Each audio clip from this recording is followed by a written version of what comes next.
El Estado de Derecho, por definición, es la limitación del poder a través de la ley. Lo que pasa es que muchas veces se confunde Estado de Derecho con Estado de legalidad, ¿no? El hecho de que haya una ley no significa que haya un Estado de Derecho. Puede haber una ley que no limita al poder, sino que es un instrumento del poder. En ese caso no estamos frente a un Estado de Derecho, estamos frente a un Estado de legalidad.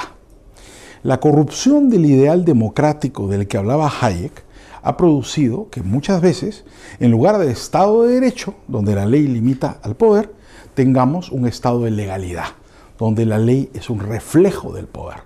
El problema del mundo contemporáneo es que estamos en un estado de legalidad. La ley es un instrumento del poder, es un reflejo del poder, no es un límite al poder. Yo diría que esa es la situación crítica del Estado de Derecho contemporáneo. En primer lugar, el derecho de propiedad. En un Estado de Derecho, el ámbito personal del derecho personal está protegido por la propiedad. La propiedad en todo sentido, en el más lato posible. Por ejemplo, la propiedad intelectual, es decir, la propiedad de tus ideas. Por ejemplo, el derecho a disponer sobre tu persona, es la propiedad sobre tu persona, la libertad personal, en todos los ámbitos, desde la elección de una opción sexual hasta libre tránsito y libre circulación. Luego, el ámbito de tu patrimonio, la posibilidad de disponer libremente de tus bienes materiales, no solo de los bienes inmateriales protegidos por el derecho a propiedad intelectual. Todos estos ámbitos, si tú examinas los estados contemporáneos, los gobiernos contemporáneos, tanto en América Latina, en Hispanoamérica, como en Europa, se encuentran amenazados en mayor o menor grado. Entonces uno encuentra sociedades más o menos libres en función de la protección de los derechos de propiedad individual. No, siempre me dicen a mí, pero a ver, ¿dónde hay un Estado de Derecho como el que usted dice? Yo lo digo directamente, en Nueva Zelanda, por ejemplo. Nueva Zelanda es un país que logró un balance bastante importante en la construcción de un Estado de Derecho. Claro, es un país pequeño, ¿no es cierto? Pero, digamos, tan pequeño como algunos países europeos, un país lejano, con una tradición anglosajona. No en todos los países anglosajones se ha construido una protección del Estado de Derecho como la protección que, por ejemplo, existe en Nueva Zelanda. América Latina ha avanzado y ha progresado en muchos terrenos.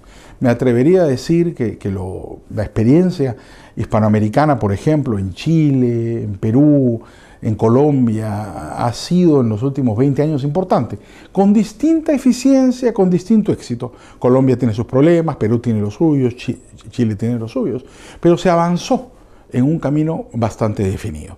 Yo creo que Europa fue un ejemplo por mucho tiempo, pero desde que Europa es prisionera de la agenda política de la izquierda y donde todos los gobiernos son de izquierda, aunque los ejerzan los partidos de derecha, en la práctica lo que ocurre en Europa es que se ha ido pasando de un Estado de Derecho a un mero Estado de legalidad, ¿no? El incremento de la fiscalidad de manera irracional, las leyes laborales de manera irracional, por ejemplo, lo que han producido en Europa es una confiscación de los derechos de propiedad y han terminado favoreciendo que la gente se desplace del mercado formal al mercado informal, de la economía legal a la economía sumergida, que en el fondo es una búsqueda de la ciudadanía para sustraerse del poder arbitrario del Estado. Sí, bueno, la respuesta es bien compleja y tienen que darla pues los europeos. Yo no tengo duda de lo que ha ocurrido en Europa en las últimas décadas es un predominio de la agenda política desde la izquierda que ha producido la grave crisis de la que vive Europa hasta hoy, y me temo que no salen de ella, porque lo perverso es el sistema institucional en el que se encuentra inmerso. Yo me atrevería a decir que una relación directa. Mira, distintos grupos de think tanks internacionales han elaborado ya desde hace unos 20 años los índices de libertad económica, ¿no? Hay un índice que publica el Wall Street Journal con la Fundación Heritage y hay otro índice que publica el Cato Institute con Fraser Institute de Canadá. En general, los índices se parecen mucho porque utilizan una metodología macroeconómica bastante similar. Si tú examinas esos índices, vas a encontrar una correlación directa entre libertad política, Estado de Derecho, prosperidad económica y progreso social. Lo impresionante es que una mayor definición de los derechos de propiedad produce como consecuencia estabilidad política, democrática y progreso material y personal. Hay más libertades personales en los países más prósperos y hay más libertades económicas en los países más prósperos. Es una relación directa. Inversamente es igual. En los países más opresivos hay menos prosperidad económica y más atraso moral y menos libertades personales. Entonces, es muy interesante examinar las series históricas. Ya hay una información que nos permite ver los últimos 20 o 25 años y encontrar una correlación directa entre una cosa y la otra. Absolutamente de acuerdo, en todos los terrenos, no solamente en el terreno político, también en el terreno personal. Mira la situación de la mujer. El mercado es el mayor instrumento de liberación del trabajo de la mujer, porque le permite a la mujer pasar de trabajar en su casa sin remuneración a pasar a trabajar competitivamente con el hombre con una remuneración de mercado apropiada y justa, y de esa manera conquistar su propia autonomía. No sé si tú ves, esto lo acreditó Becker, ¿no? Si tú estudias, por ejemplo, el desarrollo de las relaciones familiares de la Segunda Guerra Mundial en adelante en el mundo desarrollado, vas a ver que ese cambio de paradigma es consecuencia del capitalismo. Sin duda, y pongamos un ejemplo mucho más dramático. En todos los índices, desde el principio hasta hoy, ¿no? Tanto en el Wall Street Journal como el del Fraser Institute, figura en puesto número 1 como el país más libre de la Tierra, Hong Kong, que es una paradoja por múltiples razones. En primer lugar, es un país, y en segundo lugar, es realmente libre. Hemos visto lo que pasa en Hong Kong desde la última década, por lo menos, ¿no es cierto? Que es un grave movimiento de lucha democrática contra el gobierno chino. Entonces hay mucha gente que dice, ¿qué hace Hong Kong en primer lugar? Claro, no cabe duda que en materia estrictamente económica y de gasto público, Hong Kong califica, ¿no es cierto?, por quienes han realizado el índice, quienes han elaborado el índice como un país básicamente libre. En materia económica lo es. Pero la gran pregunta es, ¿lo es en materia política? ¿Lo va a seguir siendo en materia de libertades sociales? Yo creo que la respuesta es que no. En general, acá la discusión metodológica gira en torno también a ciertas ideologías de tipo económico, ¿no? Digamos, una es la posición de los Chicago Boys, ¿no? Los liberales, sin duda, pero que tratan de buscar indicadores de tipo objetivo que pueden ser prácticos, pero que pueden llevar a este tipo de errores. Y en segundo lugar,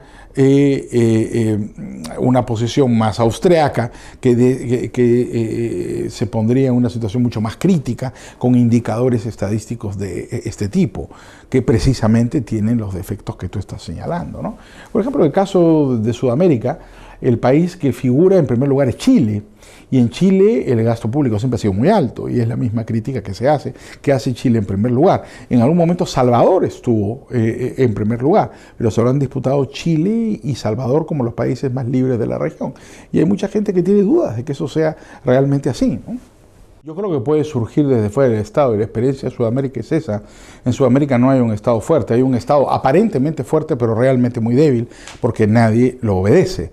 Entonces, al final, el Estado de Derecho se produce como consecuencia de un proceso competitivo, en el cual, por ejemplo, las actividades de la llamada economía informal, que ustedes le dicen economía subterránea, van produciendo una crisis de legitimidad en la autoridad política y crean un orden jurídico alternativo, ¿no?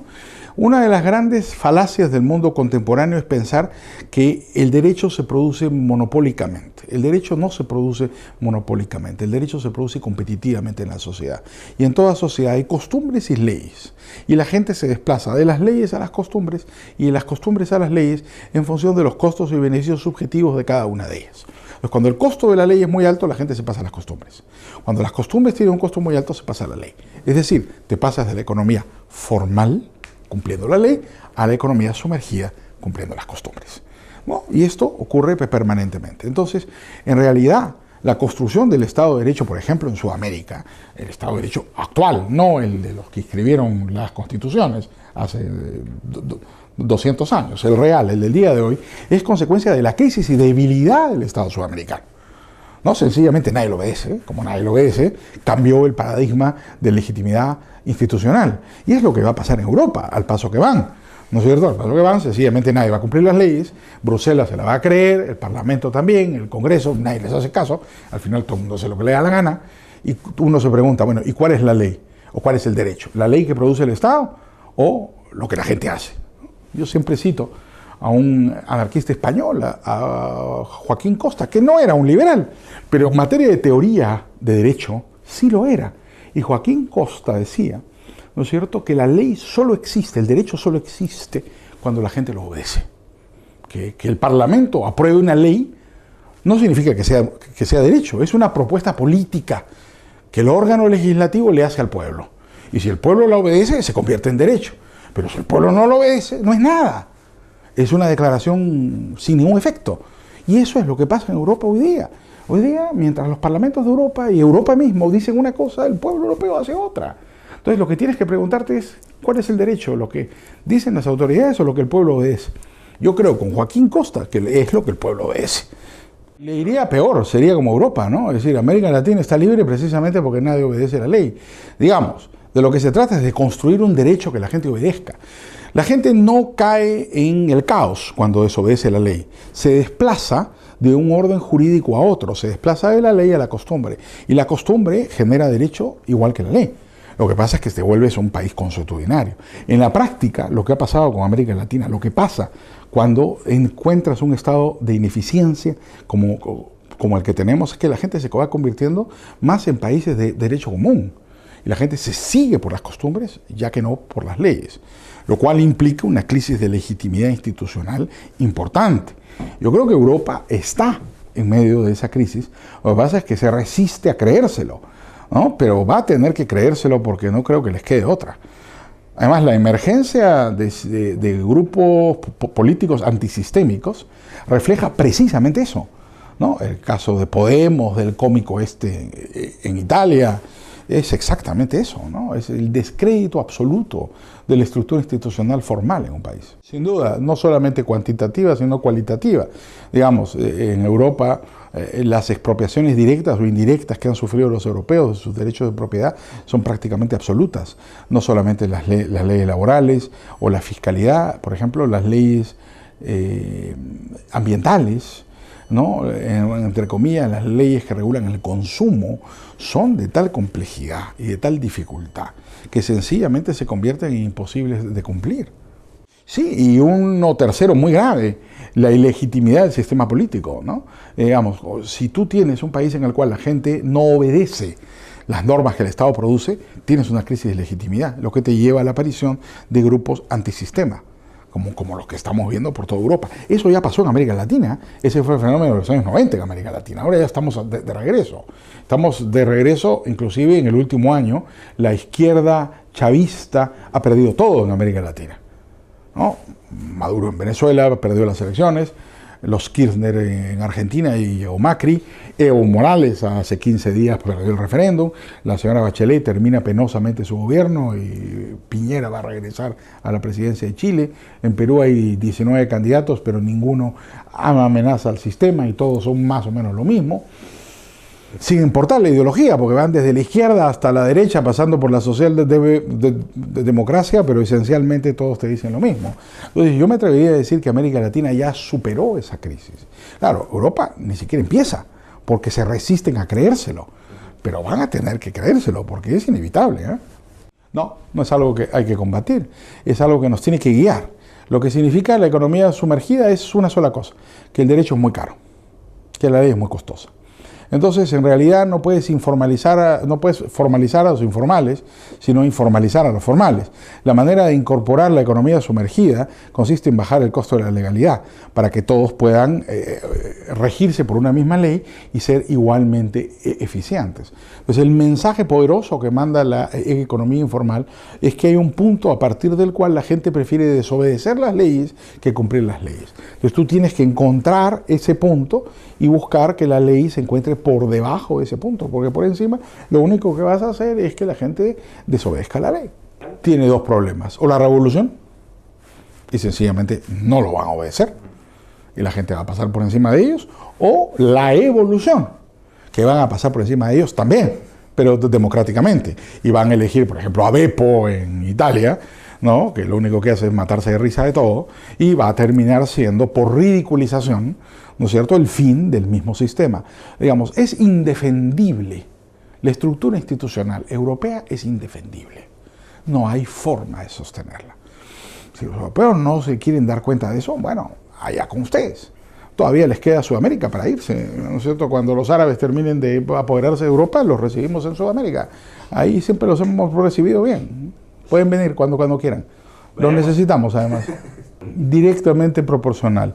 Hemos estado hablando de los índices de libertad económica y revelan directamente eso, ¿no? Los países con menos libertad económica, con el Estado más grande, son los países más corruptos. Y los países con mayor libertad económica son los países menos corruptos del mundo, ¿no? Ejemplos emblemáticos, por ejemplo, México. México todavía tiene un Estado enorme, una corrupción, un nivel de corrupción altísima. Y ya no que decirte de Venezuela o de Corea del Norte, ¿no es cierto? Al revés, los estados mínimos, los estados muy pequeños son países donde hay niveles de corrupción muy baja. Nueva Zelanda, los países nórdicos son países de una corrupción realmente baja, ¿no? Hasta ahora los suizos no se enteran quién es su presidente, ¿no? Dicen que la gran bendición suiza es esa. Borges decía eso, ¿no? Que Suiza era el país perfecto porque nadie sabía el nombre de su presidente. Bueno, cuando a nadie nos interese el nombre del presidente, viviremos en un país mucho mejor, ¿no? Bueno, por muchas razones. La principal es que un Estado grande significa un alto costo de la ley, lo que obliga a mucha gente a trabajar fuera de la ley. Entonces, ¿qué hace la gente que trabaja fuera de la ley? Tiene que corromper, directamente o indirectamente, ¿no? Directamente al funcionario que lo controla, al policía, al inspector fiscal, al inspector de aduanas, al inspector municipal a través del pago de un soborno, o implícitamente, cuando la ley deja de cumplirse, todo un país se deteriora moralmente, porque entras en un juego hipócrita, ¿no? Es un dicho muy español, echa la ley, echa la trampa. Eso se repite en toda Sudamérica. O en Sudamérica, desde las leyes nuevas, en el tiempo de Felipe II, se dice que la ley se acata, pero no se cumple, ¿no? El rey mandaba en Sudamérica algo, bueno, todo el mundo decía sí, señor, y nadie le hacía caso, ¿no? Y nadie se atrevía, además, a tratar de cumplir la ley, porque le costó la cabeza a un virrey, en el caso peruano, ¿no? Vasco Núñez de Vela, que se le ocurrió ponerse a pelear con los Pizarro. Al final le cortaron la cabeza. ¿Y cuál fue el resultado? La ley se acata, pero no se cumple. Y ya está, listo, no pasa nada. Eso produce un deterioro institucional, ¿no es cierto?, que lleva a la corrupción, finalmente, ¿no? Bueno, hay populismo de derecha y populismo de izquierda, ¿no? El populismo de derecha, por ejemplo, en el Perú, el caso de los Fujimori, ¿no? Los Fujimori tienen un espacio político muy importante en el Perú. La hija de Alberto Fujimori, que está en prisión, tiene 30% del electorado, o de repente hasta 35%. Su padre está preso por crímenes de todo tipo, pero la hija tiene una votación sumamente importante. Mucha gente se pregunta en el Perú si realmente son votos de la hija. Es evidente que no, son votos del padre.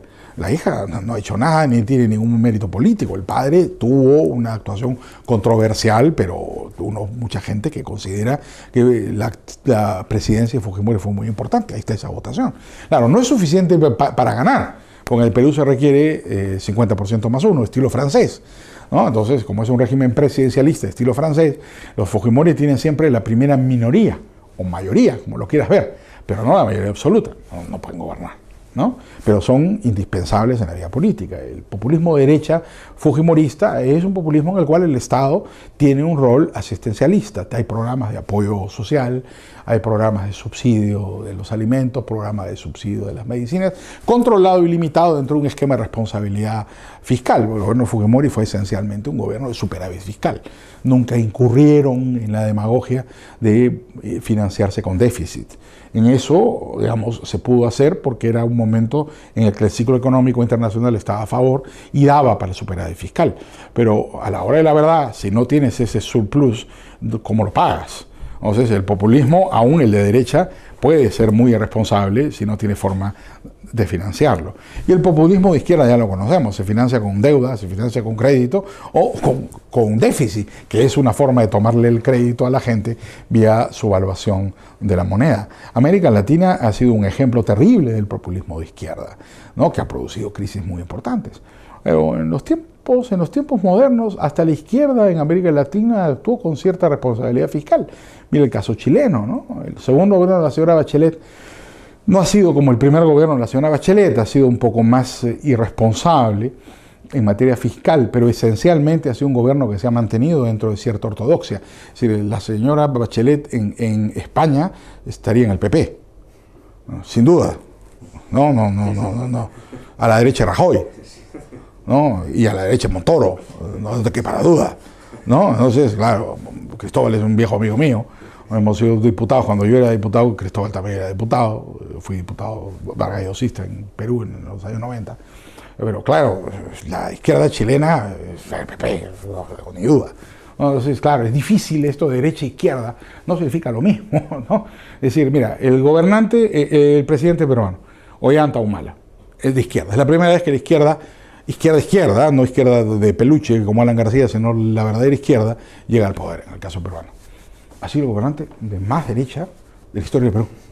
Por lo menos de los años 80, que salen los militares, que se recupera la democracia hasta hoy, el gobernante más derechista del Perú ha sido el señor Humala.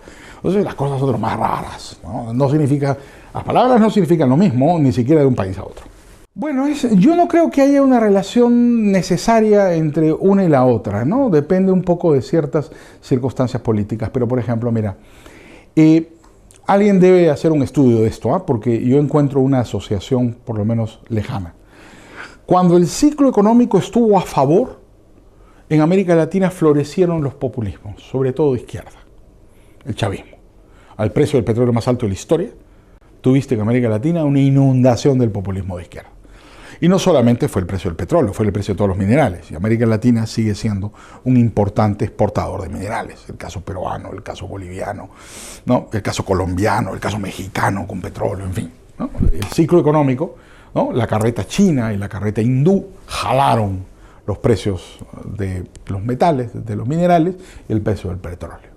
¿Cuál fue el resultado? Que gobernó la izquierda. Como que la gente prefiriera que la izquierda gobierne la abundancia para que regale el dinero. Ahora que ha comenzado a venirse abajo el ciclo internacional, en América Latina ha comenzado a ganar la derecha. Como que la gente dijera, ahora que la cosa está estrecha, prefiero que venga un tipo serio y responsable y gobierne, porque si no esto explota. Eso implica en el electorado que aprendió algo, no necesariamente bueno, ni no necesariamente lo mejor, pero que aprendió a votar en función de sus intereses. Y que prefiere gobiernos de derecha que gobiernen la estrechez, y gobiernos de izquierda que distribuyan o que tengan una acción más proactiva en momentos de gran ingreso fiscal. Entonces, claro, no conozco ningún estudio sobre esto, ¿no? Igual unos amigos míos en Chile me decían la paradoja chilena. A medida que fue creciendo el ingreso real en Chile, fue ganando la izquierda. ¿No? Cuando Chile se fue dejando de ser pobre, fue ganando la izquierda. Cuando Chile era más pobre, ganaba la derecha. Como que a medida que Chile fuera enriqueciéndose, fuera volviéndose más de clase media, a la clase media le gusta el Estado.